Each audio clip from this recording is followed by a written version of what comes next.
বাংলা সেমাইয়ের এই রেসিপিটা আমার খুব বেশি পরিচিত, কারণ আমি ছোটোবেলায় গ্রামে দেখতাম সবাই এটা রান্না করছে আর সবাই এটা আমাকে খেতে দিত, কিন্তু আমার মোটেও খেতে ইচ্ছা করতো না, কারণ আমি এটা পছন্দ করি না। আসসালামু আলাইকুম, সোনিয়াস লাইফস্টাইলে আপনাদেরকে স্বাগতম। আশা করি সবাই অনেক বেশি ভালো আছেন। আজকে আমি আপনাদের জন্য নিয়ে এলাম বাংলা সেমাই শর্টকাট রান্নার পদ্ধতি। চলুন পুরো রেসিপিটা দেখে নিই। প্রথমে আমি 1 টেবিল চামচ ঘি দিয়ে দিলাম, তার মধ্যে এবার বাদামগুলো হালকা করে ভেজে নেব। বাদাম ভাজার সময় অবশ্যই মাথায় রাখতে হবে যেন চুলার আঁচটা অনেক বেশি জোরে না থাকে, একেবারে লো থাকলে আরও ভালো। বাংলা সেমাই অনেক বাচ্চারা পছন্দ করে, তাদের কথা চিন্তা করেই আজকে আমি এই রেসিপিটা নিয়ে চলে এলাম। ছোট বাচ্চাদের জন্য খুবই উপকারী একটি রেসিপি, কারণ এখানে থাকে বাদাম আর থাকে কিশমিশ, সাথে থাকে দুধ। সব কিছু যেন ছোট বাচ্চাদের জন্য খুবই ভালো উপকরণ। আমি এখানে হালকা করে বাদাম কিশমিশগুলো ভেজে নিয়েছি। এবার দিয়ে দিলাম সামান্য পরিমাণে গরম মশলা। এই মশলাগুলো ঘিয়ের মধ্যে ভেজে নেব। এটা ভাজার সময় ঘরটা এত সুন্দর ঘ্রাণে ভরে উঠেছিল, আপনাদের বলে বোঝানো যাবে না। আর যদি চুলার আঁচটা অনেক জোরে দিয়ে ফেলেন তাহলে ঘি পুড়ে যাবে, তখন কিন্তু বাজে একটা স্মেল আসবে, শুধু ঘরে না পুরো রেসিপির মধ্যে, তখন খাবারটাই নষ্ট হয়ে যাবে। এখন আমি দিয়ে দিলাম আগে থেকে গরম পানিতে ভিজিয়ে রাখা সেমাই। আমি 5 মিনিটের মতো হালকা গরম পানিতে সেমাইটা ভিজিয়ে রেখেছিলাম, তারপরে পানি ঝরিয়ে এটা রেখে দিয়েছি। এবার ঘিয়ের মধ্যে এটাকে ভেজে নেব।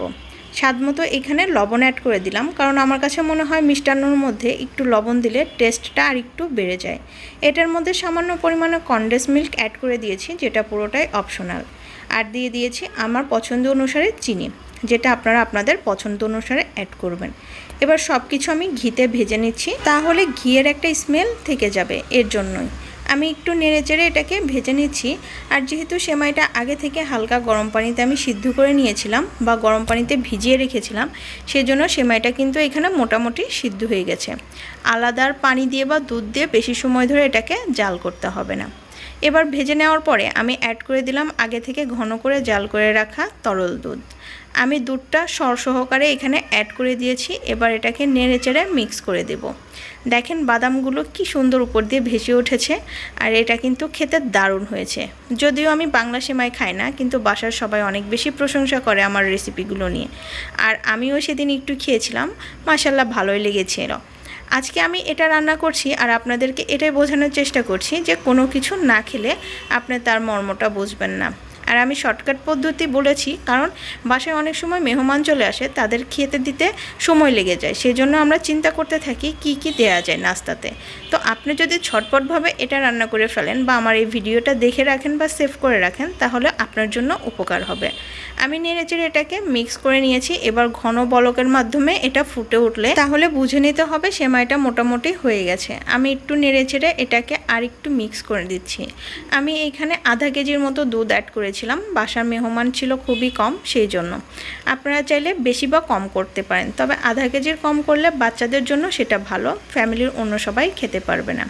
দেখেন ঘন বলকে আমার সেমাইটা কত সুন্দর ইয়ামি একটা লুকে চলে এসেছে। আপনাদের কিছু টিপস দেই, যেমন যে কোনো ডেজার্ট রান্নার ক্ষেত্রে একটু পরপর বারবার নেড়ে দিতে হবে। সেমাই বা পায়েস রান্নার ক্ষেত্রে খেয়াল রাখতে হবে যখন ঘন বলকে ফুটে যাবে এবং চারপাশ থেকে ছাড়া ছাড়া একটা ভাব আসবে, তার মানে সেমাইটা বা পায়েসটা পারফেক্টলি হয়ে গেছে। এবার এটাকে নামিয়ে ঠান্ডা করতে হবে। আমি এবার এটাকে নামিয়ে ঠান্ডা করব। তাছাড়াও ঘি দিয়ে বা বাটার দিয়ে কোনো কিছু ভাজতে গেলে সেটাকেও অবশ্যই লো টু মিডিয়াম আঁচে ভাজতে হবে। টিপসগুলো কেমন লাগলো জানাবেন। আর আমার সেমাই রান্নাটা কিন্তু হয়ে গেছে, আমি এটাকে সার্ভ করে নিয়েছি। কেমন হয়েছে এটাও জানাবেন। যেহেতু অনেকগুলো বাদাম কিশমিশ দিয়েছি, সেই জন্য উপর দিয়ে আর কিছু দিলাম না। ভিডিও ভালো লাগলে অবশ্যই চ্যানেলটা সাবস্ক্রাইব করবেন এবং লাইক শেয়ারে ভরে দেবেন। আজকের মতো বিদায় নিচ্ছি, দেখা হবে নতুন কোনো ভিডিওতে।